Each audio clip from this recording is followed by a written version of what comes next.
The mountain air was bitter and sharp, carrying the scent of pine and the distant promise of winter snow. Elijah Thorne lived alone, high above the valley in a modest cabin that had belonged to his father before him. The walls, built from rough-hewn logs, were weathered by decades of wind and rain, yet they held warmth and the quiet security of home. He had learned to love the isolation, the way the world seemed smaller and simpler when viewed from the peaks. Villagers below often spoke of him in whispers, calling him gruff, silent, perhaps even cold.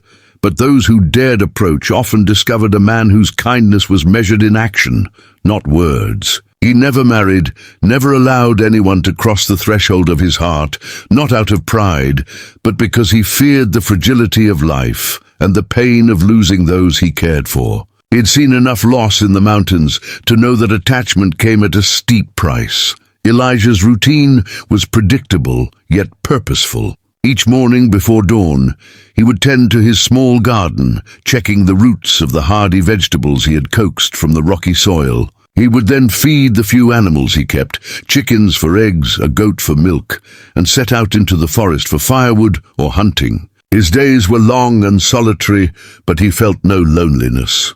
Solitude, he believed, was a companion that never betrayed. It was late in October when everything changed. He had climbed a ridge to check a distant trap when he noticed a curl of smoke rising in an unusual pattern. It was not from the village below, where chimneys always smoked lazily, nor from the distant timberlands where wildfires occasionally flared. This smoke moved sharply, almost frantic, twisting and dancing above the treetops. His heart tightened as he squinted, his instincts telling him something was wrong. Following the smoke, he spotted a small cabin, half swallowed by flames, with a woman in the yard, screaming as two children clung to her skirts. The sight struck a chord deep inside him, something he had long thought dormant.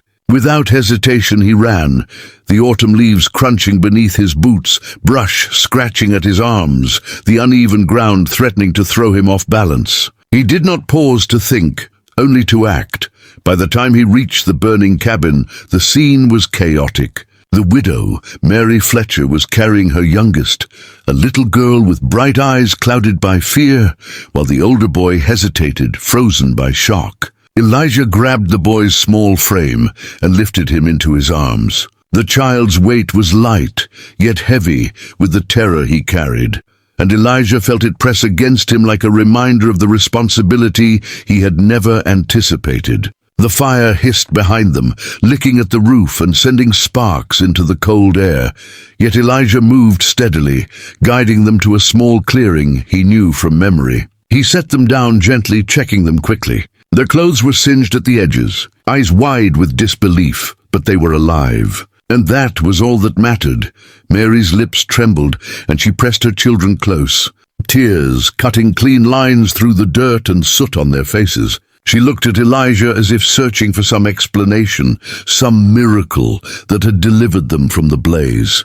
Elijah only nodded, quietly, focusing on making sure they were safe before the reality of what had just happened could settle in. They spent the night under the stars, wrapped in blankets he had carried, the children clinging to him and Mary, as though he were a fortress against the unpredictable world. He barely slept, standing watch, listening to the creak of the dying fire and the whisper of the wind through the trees, knowing that nothing in the valley would ever be the same again.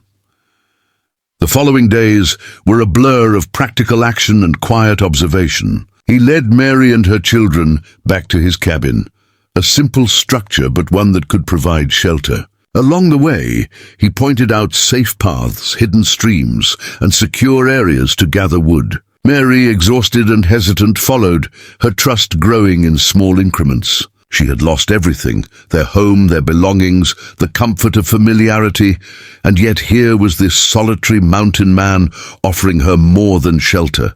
He offered certainty in an uncertain world. Inside his cabin, she found warmth, both physical and emotional, in the crackling fire and in the quiet patience he showed. Elijah set about organizing their temporary life. He hunted and fished, teaching the children to help in small ways, to respect the forest and learn from it. He was patient, explaining why certain plants were safe to eat, which paths were treacherous, and how to move quietly without startling wildlife. The children's laughter returned in small doses, like sunlight breaking through clouds after a storm. Mary began cooking simple meals, the aroma of roasted game and herbs filling the small cabin, and Elijah found himself noticing these moments, their small significance striking him in a way he could not have predicted. As the days passed, Elijah noticed changes in himself, subtle but undeniable. He had never thought of companionship in any form beyond fleeting camaraderie or obligation, yet he found himself anticipating Mary's quiet questions, smiling at the children's discoveries, and feeling a protective weight in his chest he had never known. Nights were the hardest, when the wind howled over the peaks and snow threatened to fall early, and yet he found himself lying awake, thinking of how fragile life could be and how fiercely he wanted to protect these lives entrusted to him. He began to see that love, in its quiet, unassuming form, could emerge even in the most unlikely of places. Life was not without challenges. The mountain, indifferent to human desire, threw obstacles at them, storms that flooded paths, wolves circling nearer than expected, and nights so cold the breath froze before it left the mouth. Elijah met these challenges with the skill and calm born of decades surviving alone. He hunted more carefully, reinforced the cabin, and taught the children to respect the mountain's dangers without fearing them. Mary, meanwhile, learned to trust him implicitly, her reliance on him deepening with each passing day. Slowly, a sense of family formed in the cabin. It was fragile, like the first frost of autumn, yet it was real, anchored in mutual care and shared survival.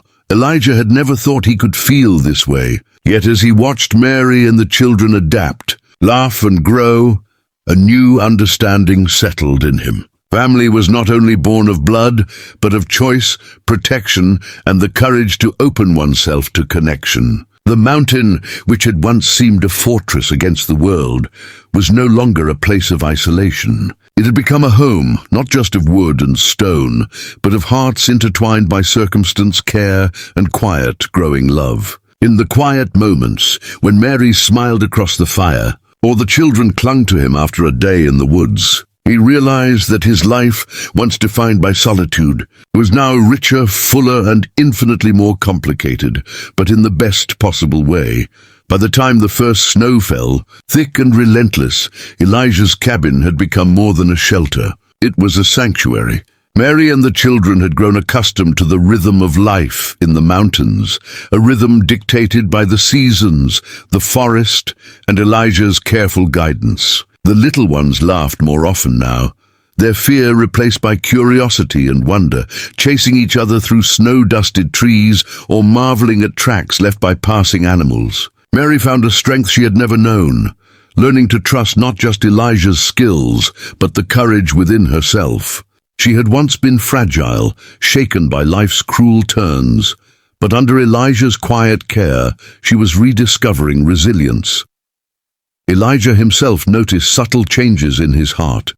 He had lived decades in solitude, believing that attachment brought only risk and grief. Yet now he found himself thinking of Mary and the children before his own needs, worrying when they were delayed on errands or when the wind howled too close to the cabin. He would sit in the evenings, carving small wooden figures for the children, feeling a warmth he had never allowed himself to feel before. At times, Mary would watch him quietly, brushing her hair back, a faint smile tugging at her lips. And Elijah would catch himself wanting her to speak, to stay, to linger longer in the shared warmth of the cabin. He had never imagined companionship could feel like this, not frightening but essential, like the air one breathes.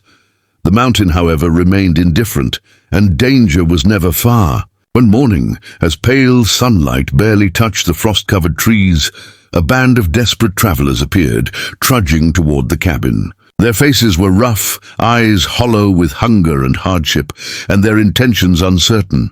Elijah immediately sensed the threat. He had faced wolves and storms, but human desperation could be unpredictable and dangerous. With the children hidden behind a thick curtain of blankets and Mary trembling in the shadows, Elijah approached the travelers. His voice was calm, unwavering, but carried a weight that made them pause. He did not shout, did not show fear. He simply stood there, a solitary figure against the snowy backdrop, a silent guardian of all that was precious inside. The travelers tried to test him, edging closer.